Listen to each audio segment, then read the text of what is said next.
നമ്മൾ ആദ്യം ചെയ്യേണ്ടത് നമ്മൾ നേരെ പ്രൊഫൈലിൽ പോയിട്ട് പ്രൊഫൈലിൽ നോട്ടിഫിക്കേഷൻസ് ക്ലിക്ക് ചെയ്യാം. നോട്ടിഫിക്കേഷൻസ് ക്ലിക്ക് ചെയ്തിട്ട് അതിൽ സ്റ്റേറ്റ് വൈഡ് ഡയറക്റ്റ് ജനറൽ കാണും, അതിൽ ക്ലിക്ക് ചെയ്യാം. സാധാരണ സ്റ്റേറ്റ് വൈഡ് പോസ്റ്റുകളൊക്കെ നോട്ടിഫിക്കേഷനായിട്ട് അതിൻ്റെ അകത്താണ് ഉണ്ടാവുക. അപ്പോൾ അതിൽ കുറേ താഴേക്ക് വന്നു കഴിഞ്ഞ് കഴിഞ്ഞാൽ നമ്മുടെ പോസ്റ്റ് നമ്പർ ഓർമ്മയുണ്ടെങ്കിൽ 427 ആണ്. 427 ട്രേഡ്സ്മാൻ ഇലക്ട്രോണിക്സ് കാണാം. അതിൽ ചെക്ക് ഫോർ എലിജിബിലിറ്റി എന്ന് പറഞ്ഞിട്ടൊരു കോളം ഉണ്ടാവും. കൂടാതെ ഇവിടെ അതിൻ്റെ നോട്ടിഫിക്കേഷൻ കാണണമെങ്കിൽ ഡോക്യുമെൻറ്റ്സ് ഉണ്ട്. ചെക്ക് ഫോർ എലിജിബിലിറ്റി ക്ലിക്ക് ചെയ്ത് കഴിഞ്ഞാൽ അതിങ്ങനെ വരും. അതിൽ നമ്മൾ ഇന്നെലിജിബിൾ എന്നായിരിക്കും കാണിക്കുക. കാരണം നമ്മുടെ ക്വാളിഫിക്കേഷൻ്റെ അകത്ത് എപ്പോഴും നമ്മൾ കൊടുത്തിട്ടുണ്ടാവുക ബിടെക് അല്ലെങ്കിൽ ഡിപ്ലോമ ആയിരിക്കും. അതുകൊണ്ടാണ് ഇന്നെലിജിബിൾ കാണിക്കുന്നത്.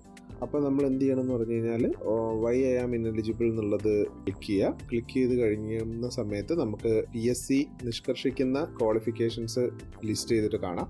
അതിൻ്റെ അകത്തുനിന്ന് നമ്മൾ എടുക്കേണ്ടത് ഇപ്പം നമ്മൾ diploma or BTech holder in electronics ആണെങ്കിൽ നമ്മൾ ചൂസ് ചെയ്യേണ്ടത് നമ്മുടെ ഇക്വലൻസി സർട്ടിഫിക്കറ്റ് പ്രകാരം നമ്മുടെ കോഴ്സ് NTC ഇലക്ട്രോണിക്സിന് ഹയർ ഓർ ഇക്വലൻ്റ് എന്നാണ് PSC പറഞ്ഞിട്ടുള്ളത്. അപ്പോൾ നമ്മൾ എന്ത് ചെയ്യാന്ന് പറഞ്ഞു കഴിഞ്ഞാൽ അതിൻ്റെ അകത്ത് 10th level and NTC electronics എന്ന് പറയുന്ന പർട്ടിക്കുലർ കോഴ്സിൻ്റെ നേരെ കാണുന്ന അപ്ലോയ് യൂസിങ് ഹയർ ഓർ ഇക്വലന്റ് എന്ന് പറയുന്ന ആ ടാബിൽ ക്ലിക്ക് ചെയ്യുക. അപ്പോൾ അതിൽ ക്ലിക്ക് ചെയ്ത് കഴിഞ്ഞാൽ ഒരു പേജ് വരും. ആ പേജിൻ്റെ അകത്ത് പിന്നെ നമ്മുടെ ഫോട്ടോയിലുള്ള പേരും ഡേറ്റ് ഓഫ് പിന്നെ കുറച്ച് ഡിക്ലറേഷൻസ് ഉണ്ട്.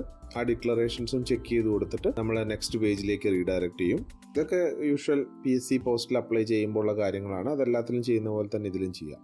അതിനുശേഷം വീണ്ടും ഒരു വിൻഡോ വരും. അതിൻ്റെ അകത്ത് are you qualified for this post as per notifications ചോദിക്കും. അപ്പോൾ അതിൻ്റെ അകത്ത് യെസ് കൊടുക്കുക, ഓക്കെ കൊടുക്കുക.